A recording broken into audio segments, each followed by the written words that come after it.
di Klinik Fauzia. Yuk ikuti keseruannya.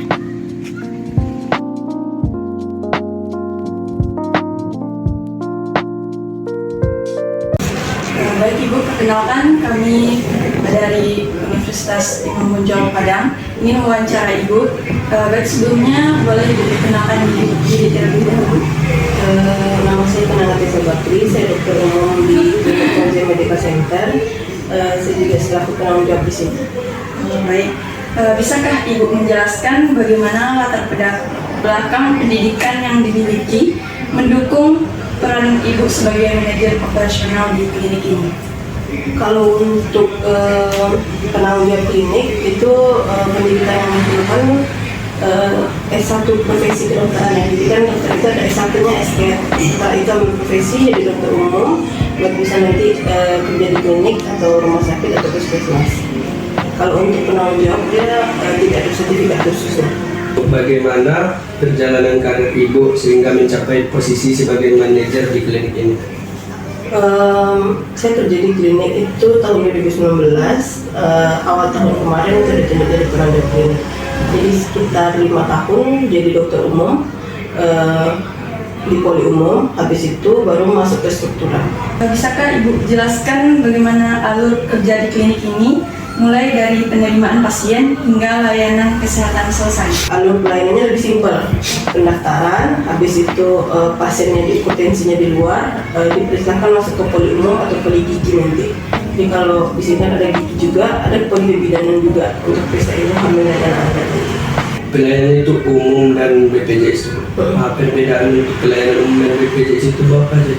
Pelayanannya sama, cuman bedanya nanti kalau umum kan dia ada ininya ya, ada pembayarannya.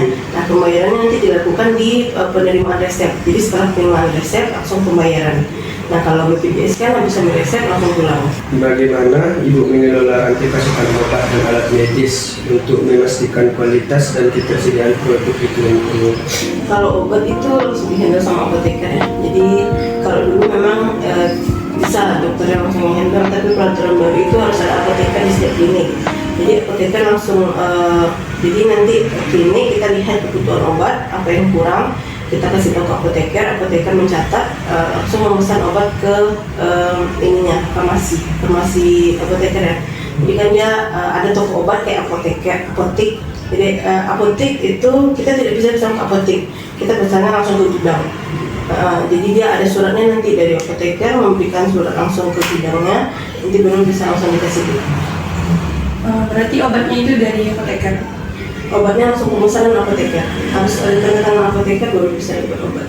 Bagaimana klinik ini menentukan biaya layanan agar tetap kompetitif sekaligus menguntungkan? Kalau untuk pelayanan, kalau untuk biaya ya kita kan lihat situasi lingkungan. Nah lingkungan di sini kan menengah ke bawah bukan menengah ke atas. Maka untuk harga pun kita menyesuaikan ke obatnya. Kita lebih pakai obat yang generik daripada obat paten.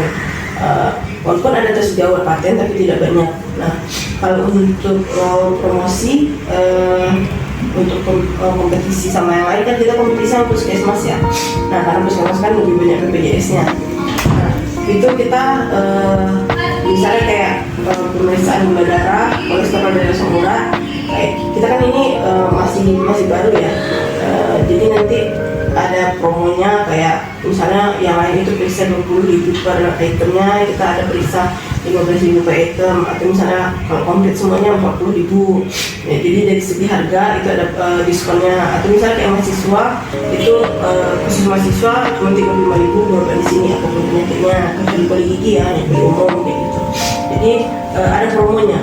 Atau misalnya nanti setiap minggu itu akan diadakan pengobatan gula darah, pemeriksaan gula darah gratis di taman digital gitu. Nah itu nanti ada bannernya juga. Jadi kalau misalnya tidak ada promo seperti itu kan beda sama puskesmas yang memang sudah ada pasiennya. Klinik itu kan pasien daftar sendiri. Nah jadi harus ada promonya juga dari kita nanti. Strategi yang diterapkan oleh klinik ini untuk bersaing dengan klinik lain yang ada di sekitarnya. program-program tertentu yang memang dari pemerintah harus ada programnya. Nah kita tambahkan juga program itu. Nanti ada lagi yang kayak senam ya, itu kan ada senam tuh biasanya setiap hari Sabtu atau Minggu. Nah itu kita tambahkan juga. Jadi nanti masyarakat pun yang kayak lansia itu kan mereka butuh olahraga, nah butuh senam, nanti kita sediakan wadahnya gitu. Atau nanti untuk ibu dan anak, khususnya untuk ibu ya, ibu hamil, nanti kita ada USG, bisa USG juga. Kadang kerjasama juga dengan rumah sakit, itu nanti dokter rumah sakit memberikan pelayanan gratis, alatnya dari kita juga disediakan gratis. Disediakan biasanya untuk 30 sampai 40 ibu hamil sekali sebulannya. Apakah klinik ini menetapkan teknologi untuk meningkatkan operasi dan layanan kepada pasien? Kalau untuk sekarang dari teknologi yang ada upgrade-nya gitu ya, itu dari telemedisnya, rekaman elektronik, sama kita ada USG-nya. Kan untuk ini itu tidak diwajibkan ya, jadi paling lebihnya kita dari klinik lain itu ada USG-nya.